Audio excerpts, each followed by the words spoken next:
कराची के अंदर आज भरपूर प्रेस कॉन्फ्रेंसेस हुई। पहले एमक्यूएम की तरफ से बात की गई, उसके बाद जो है जवाब दिया सिंध हुकूमत पाकिस्तान पीपल्स पार्टी की तरफ से, और काफ़ी सख्त अल्फाज इस्तेमाल किए गए। मैं सुन रहा था शहीद मेमन साहब ये फरमा रहे थे कि कराची के अंदर हर जुर्म के पीछे एक ही पॉलिटिकल पार्टी रही है, और ये सारे कराची के जो मसाइल हैं उसकी बुनियादी वजह यही लोग हैं। और उसके बाद जो है वो नासिर साहब, आपको पता है वो बड़ी खुली डुली बात करते हैं। उन्होंने कहा जनाब अल्लाह ये हमने कहा दिया है कि दुम सीधी हो जाएगी, लेकिन ये वहीं के वहीं अटके हुए हैं। और उसके बाद उन्होंने ये भी एतराज़ किया कि जी ये ख़ास तौर पर एमक्यूएम के जो लीडर हैं खालिद मकबूल सिद्दीकी साहब, उन्होंने जुल्फ़िकार अली भुट्टो शहीद के ऊपर तनकीद की है, और ये कैसे कर सकते हैं। और नतीजतन पाकिस्तान पीपल्स पार्टी ने इस्तीफ़ा मांग लिया है गवर्नर सिंध जो कि एमक्यूएम को रिप्रेजेंट करते हैं, टिसोरी साहब। नकीर साहब ये बताइएगा, ये सिर्फ बयानबाजी है, सियासत है, या आपको लग रहा है कि अंदरूनी खाना अच्छी खासी दोनों पार्टियों के दरमियान लड़ाई है? क्योंकि ये काफ़ी अरसे से हम देख रहे हैं ये पल में तोशा पल में मासे वाली बात होती है इनकी। देखें, अगर नासिर हुसैन शाह साहब जैसे मसालत पसंद ने, मफाहमत पसंद ने, जिनकी रेपुटेशन ये है कि वो बहुत मस्बत और बहुत ऐसी गुफ्तगू करते हैं जिससे आपस में इख्तलाफात खत्म हो और दोस्तियां बढ़ें, अगर उन्होंने इस बात पर एतराज उठाया है तो इसका मतलब है कि कहीं मामलात वाकई बहुत खराब हैं। और अगर सिंध हुकूमत मुतालबा कर रही है गवर्नर सिंध के इस्तीफे का, तो पीपल्स पार्टी मरकज में हुकूमत में है, सदर पाकिस्तान पीपल्स पार्टी के हैं, वो डी नोटिफाई कर दें गवर्नर को। ये इसका सबसे बेहतरीन हल है।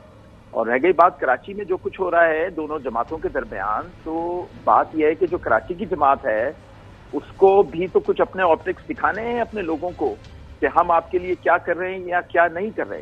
इख्तियारात उनके पास है नहीं, इख्तियारात उनके पास सिफर हैं, लेकिन जाहिर है वो जिन लोगों से वोट लेके जिस तरह भी असम्बली में पहुंचे, उनको दिखाने के लिए, बताने के लिए उनको इस तरह की गुफ्तगू, इस तरह के बयानात, इस तरह की प्रेस कॉन्फ्रेंसें करना पड़ती हैं कि जिससे उनके वोटर्स को, उनकी आवाम को, उनके साथ देने वाले लोगों को लगे कि ये जाग रहे हैं, सो नहीं। नहीं, मैं आपसे सिर्फ ये जानना चाह रहा था क्योंकि आप यू वेरी वेल कनेक्टेड, ये मतलब कोई खास वजह आपको लग रहा है कि ये इस के कोई वजह बनती है ना कि सख्त बयानात अचानक से? कराची जो है ना, देखें कराची पिछले चंद सालों में पाकिस्तान पीपल्स पार्टी का एक गढ़ बन चुका है। यहाँ मेयर कराची जो है उनका पाकिस्तान पीपल्स पार्टी से ताल्लुक है, 7 से ज्यादा कौमी असम्बली की नशिस्तें हैं उनके पास, सूबाई असम्बली की नशिस्तें हैं।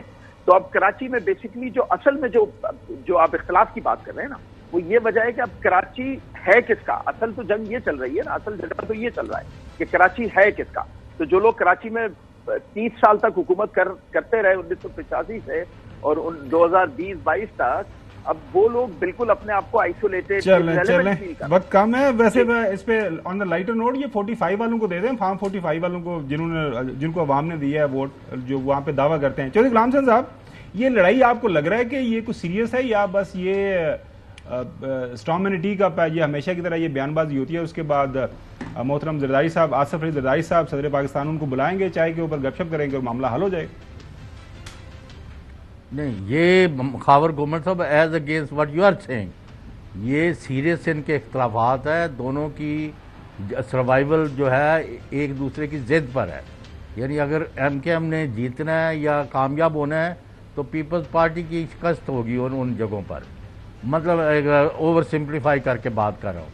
तो ये अंदरूनी तौर पर तो इनके बहुत ज़्यादा इख्तलाफात हैं, वक्ती तौर पर वो लेपा पोपी करके उसको दफना देते हैं, 2-4 दिन गुजर जाते हैं, फिर कई और इशू खड़ा हो जाता है। वो हर बंदे ने ये जी कि एक तो तस्हीह कर दूं मैं आपकी। जी बिल्कुल सही। वो आपने कहा था ना जी पल में तोशा, वो पल में तोशा नहीं, पल में तोला होता है। हाँ, वो पल में आप तोशा खाना शायद करना चाह रहे थे, तो तोशा खाना अगर याद आ रहा है तो मैंने कहा तोशा खाना जो है वो आपको पता है कि तोला क्या आपका फेवरेट सब्जेक्ट है, तो मैंने कहा वो तोशा आपकी जुबान पर शायद वो उस वजह से वो तोशा आ गया तोले की जगह। अच्छा, दूसरी बात ये है कि जी पीपल्स पार्टी और एमकेएम के दरमियान जो है ये शिकवा और जवाब शिकवा चलता आ रहा है बड़े अरसे से। अब इनमें मामला ये है कि इख्तियार की जंग है। आखिरी बात, जुल्फकार मिर्जा साहब का भी इख्तिलाफ जो है वो एमकेएम के साथ था, और जिस वजह से आज वो पीपल्स पार्टी में नहीं है। दोबारा मुलाकात होगी। ये ना तोला और मासा आने वाले दिनों के अंदर बहुत सारी चीजें क्लियर हो जाएंगे और पता चलेगा कौन किसके पास तोला है और किसके पास मासा है।